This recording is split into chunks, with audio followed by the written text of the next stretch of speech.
Muchos criminales siguen con su vida como si nada hubiera pasado, y también en muchas ocasiones tienen la fortuna de no ser descubiertos. Con tantos casos de cuerpos sin identificar, queda esperar a que se descubran los errores del perpetrador y poder devolverle el nombre a la víctima. Mi nombre es Sandra Ortiz, te doy la bienvenida al canal y te invito a ver el caso de Reina Marroquín. Era 1999. Un hombre vendió su casa y la estaba limpiando para entregársela al nuevo dueño. Al llegar al sótano quedaba un barril grande. Él había dejado de vivir allí hacía 10 años, pero en el tiempo que la habitó, ni él ni su familia le dieron mayor importancia al barril. Intentó empujarlo, pero pesaba mucho, tenía capacidad para 55 galones. Decidió que sería mejor hacerlo rodar y consiguió sacarlo para que el camión de la basura se lo llevara. Pero los trabajadores se negaron a hacerlo porque pesaba mucho, 300 libras. Al ver que el barril estaba sellado, le recomendaron que lo desocupara un poco o que se deshiciera de él por otros medios. Tuvo que llevarse el gran recipiente al interior de la casa y decidió abrirlo. Cuando lo hizo, el hedor era insoportable, pero alcanzó a ver flotando en un líquido verdoso un zapato de mujer, una mano con un anillo y un vestido rojo. Llamó a la policía, le dijeron que no tocara nada y se alejara del barril. Se lo llevaron y en el espacio que había ocupado en el sótano, un círculo indicaba que no había sido movido antes. A pesar de que solo faltaban 2 días para irse de la casa, la esposa del hombre que halló el barril no quiso permanecer ni un minuto más en la propiedad. ¿Qué hubiera pasado si no lo retiraban y los nuevos dueños lo seguían manteniendo ahí? Los forenses retiraron la tapa. Un fluido verde fue lo primero que notaron. Pedazos de tal vez plástico negro y blanco y el cuerpo.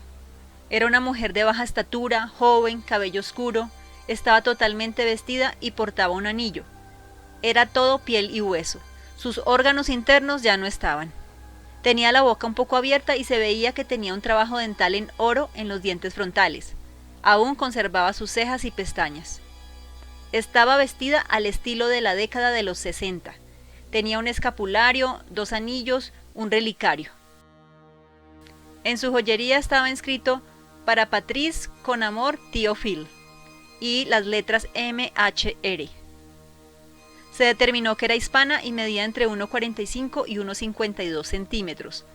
También había muchas bolitas de poliestireno, una libreta de direcciones, una cartera con maquillaje, una billetera con una tarjeta para un médico quien ya no vivía, y partes plásticas de una flor. Debajo del largo cabello se notaba que la habían golpeado en la cabeza varias veces. Creyeron que era una inmigrante porque su trabajo dental no era de los Estados Unidos.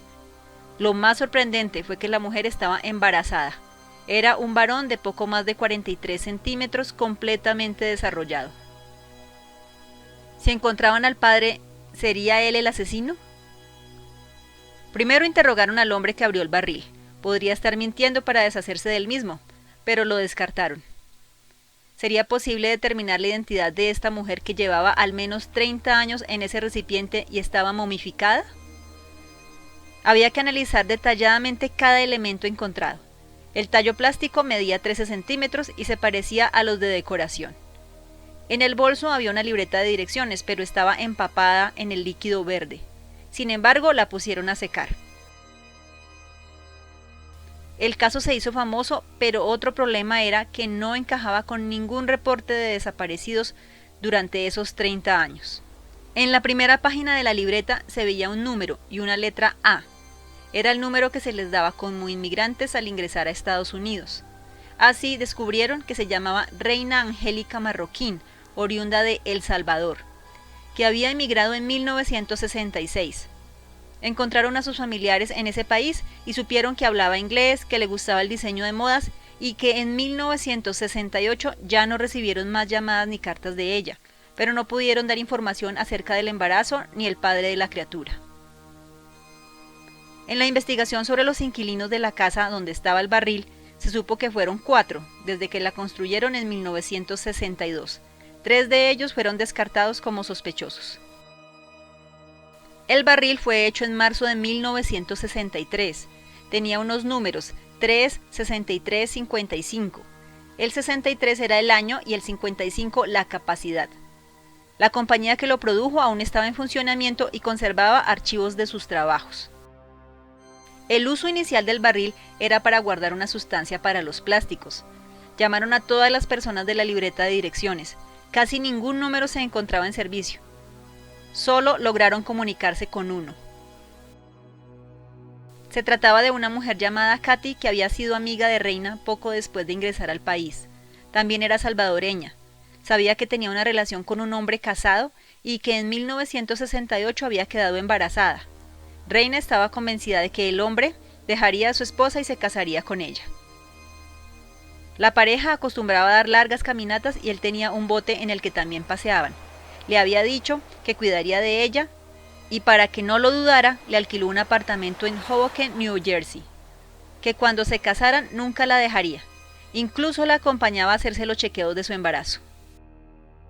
El idilio empezó a derrumbarse en la primavera de 1969.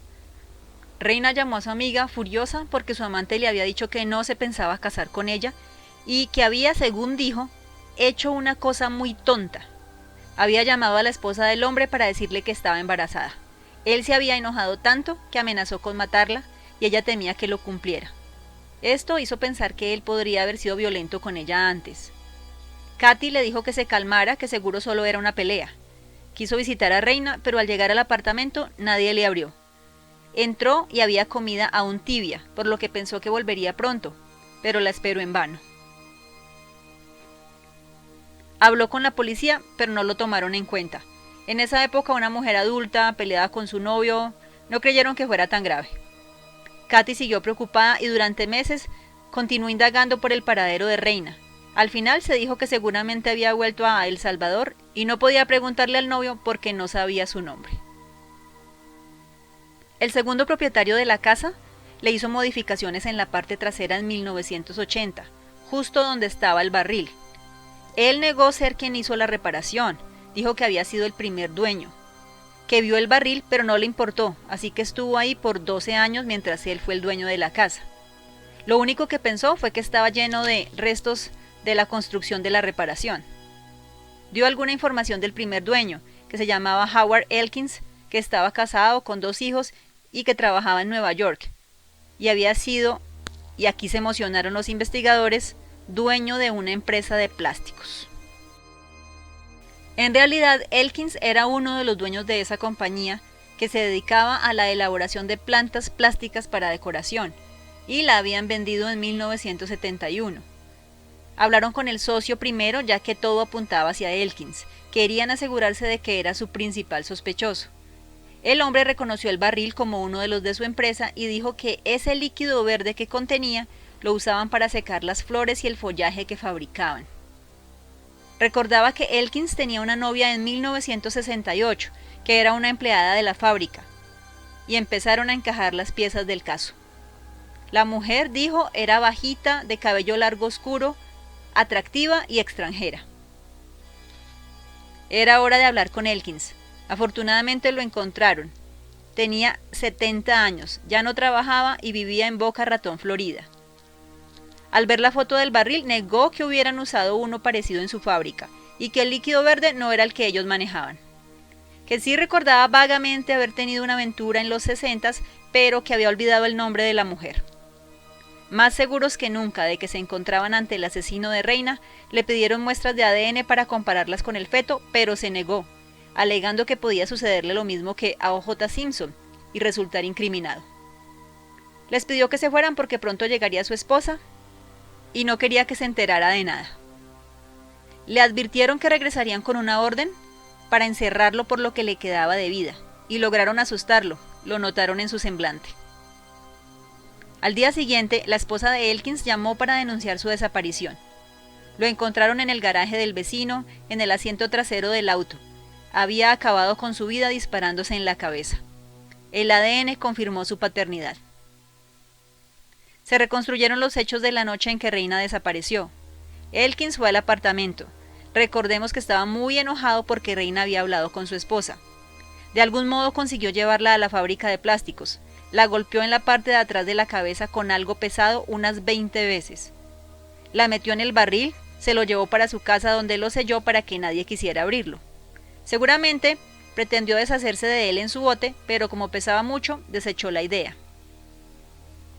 El barril permaneció todos esos años como la tumba de Reina y el secreto de Elkins.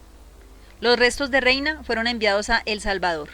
Un mes después murió su madre, habiendo conocido lo que le pasó a su hija, quien había dejado a su familia para mejorar su situación. Seguro Elkins, al haber estado libre más de 30 años, nunca pensó que lo descubrirían. Afortunadamente se equivocó. Todo indica que planeó el crimen y que nunca se arrepintió de lo que hizo. Si el caso te ha parecido interesante, no olvides dejarme tu comentario, suscribirte y compartirlo en todas tus redes. Gracias por acompañarme, nos vemos la semana que viene.